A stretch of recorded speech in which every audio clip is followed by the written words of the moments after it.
The cardiac circulation system, also known as the cardiovascular or circulatory system, is a complex network responsible for the transportation of blood, nutrients, oxygen, and waste products throughout the body. At the heart of this system is the heart itself, a muscular organ that pumps blood through a vast network of blood vessels, including arteries, veins, and capillaries. Understanding the mechanism of the cardiac circulation system involves examining the structure and function of the heart, the different types of blood vessels, and the processes that regulate blood flow and pressure.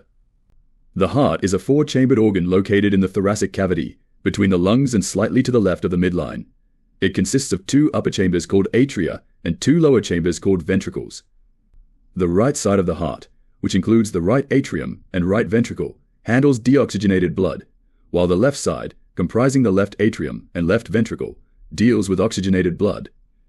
These chambers work in a coordinated manner to ensure the continuous flow of blood through the body. The cardiac circulation system can be divided into two main circuits, the pulmonary circulation and the systemic circulation. The pulmonary circulation is responsible for transporting deoxygenated blood from the heart to the lungs, where it receives oxygen and releases carbon dioxide.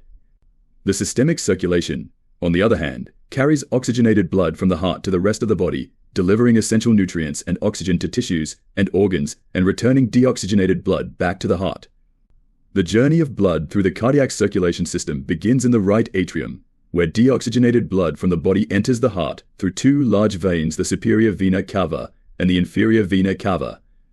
The superior vena cava carries blood from the upper parts of the body, including the head and arms, while the inferior vena cava brings blood from the lower regions, such as the abdomen and legs. From the right atrium, blood flows through the tricuspid valve into the right ventricle. The tricuspid valve is a one-way valve that prevents the backflow of blood into the right atrium during ventricular contraction. When the right ventricle contracts, blood is pumped through the pulmonary valve into the pulmonary artery, which carries it to the lungs. The pulmonary valve also ensures that blood does not flow back into the right ventricle during relaxation. In the lungs, blood passes through a network of capillaries surrounding the alveoli, tiny air sacs where gas exchange occurs. Oxygen diffuses from the alveoli into the blood, while carbon dioxide, a waste product of cellular metabolism, moves from the blood into the alveoli to be exhaled. Oxygenated blood then flows into the pulmonary veins, which return it to the left atrium of the heart. From the left atrium, blood passes through the mitral valve into the left ventricle. The mitral valve functions similarly to the tricuspid valve, preventing backflow into the left atrium. The left ventricle, with its thick muscular walls, is the most powerful chamber of the heart, responsible for pumping oxygenated blood into the systemic circulation. When the left ventricle contracts, blood is ejected through the aortic valve into the aorta, the largest artery in the body. The aorta branches into smaller arteries that distribute oxygenated blood to various parts of the body.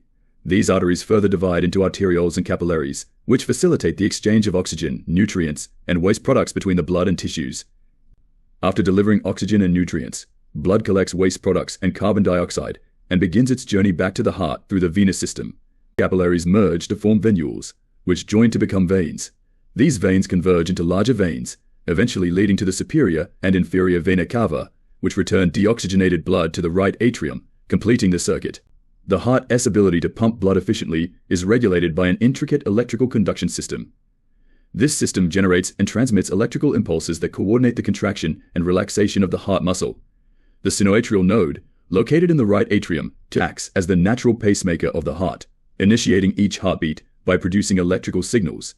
These signals cause the atria to contract, pushing blood into the ventricles. The electrical impulses then travel to the atrioventricular node, located at the junction between the atria and ventricles. The atrioventricular node delays the transmission of the impulses slightly, allowing the ventricles to fill with blood before contracting. From the atrioventricular node, the impulses travel through the bundle of His, which divides into right and left bundle branches, and finally through Purkinje fibers that spread throughout the ventricles. This coordinated transmission of electrical impulses ensures that the ventricles contract in a synchronized manner, effectively pumping blood into the pulmonary and systemic circulations. The regulation of blood flow and pressure within the cardiac circulation system is maintained by various mechanisms, including neural and hormonal controls, as well as local factors within the blood vessels. The autonomic nervous system plays a crucial role in regulating heart rate and the force of contraction. The sympathetic nervous system increases heart rate and contractility during physical activity or stress, while the parasympathetic nervous system decreases heart rate during rest and relaxation. Hormones such as adrenaline and noradrenaline, released by the adrenal glands, also influence heart rate and blood pressure by increasing the strength and speed of heart contractions. Additionally, the renin-angiotensin-aldosterone system regulates blood pressure by controlling blood volume and systemic vascular resistance. When blood pressure falls, the kidneys release renin, which initiates a cascade of reactions leading to the production of angiotensin II. Angiotensin II constricts blood vessels and stimulates the release of aldosterone, which increases sodium and water reabsorption in the kidneys, thereby raising blood volume and pressure. Local factors within blood vessels, such as nitric oxide and endothelin, also play a role in regulating blood flow and pressure. Nitric oxide, produced by endothelial cells lining the blood vessels, causes vasodilation, increasing blood flow and reducing blood pressure. Endothelin, on the other hand, causes vasoconstriction, reducing blood flow and increasing pressure. The balance between these and other local factors helps maintain optimal blood flow to tissues and organs. The cardiac circulation system is also equipped with mechanisms to ensure adequate blood supply to the heart muscle itself, known as coronary circulation. The heart requires a continuous supply of oxygen and nutrients to function effectively. The coronary arteries, which branch off from the base of the aorta, provide oxygenated blood to the heart muscle. The left coronary artery divides into the left anterior descending artery and the circumflex artery, supplying the left side of the heart. The right coronary artery supplies the right side of the heart. These arteries and their branches penetrate the heart muscle, delivering oxygen and nutrients to the cardiac cells. After oxygen is delivered and waste products are collected, deoxygenated blood from the heart muscle is drained by coronary veins into the coronary sinus, which empties into the right atrium. This specialized circulation ensures that the heart receives the oxygen and nutrients it needs to sustain its continuous pumping action. In summary, the cardiac circulation system is a highly organized and efficient network responsible for transporting blood throughout the body. The heart, with its 4 chambers, pumps blood through 2 main circuits: the pulmonary circulation, which oxygenates blood in the lungs, and the systemic circulation, which delivers oxygenated blood to the body's tissues and organs. The coordination of heart contractions is regulated by an electrical conduction system, ensuring efficient blood flow. Blood vessels, including arteries, veins, and capillaries, facilitate the distribution and exchange of oxygen, nutrients, and waste products. Various neural, hormonal, and local mechanisms regulate blood flow and pressure, maintaining homeostasis and ensuring that the body's tissues receive adequate perfusion. The coronary circulation provides a continuous supply of oxygen and nutrients to the heart muscle itself, supporting its vital function.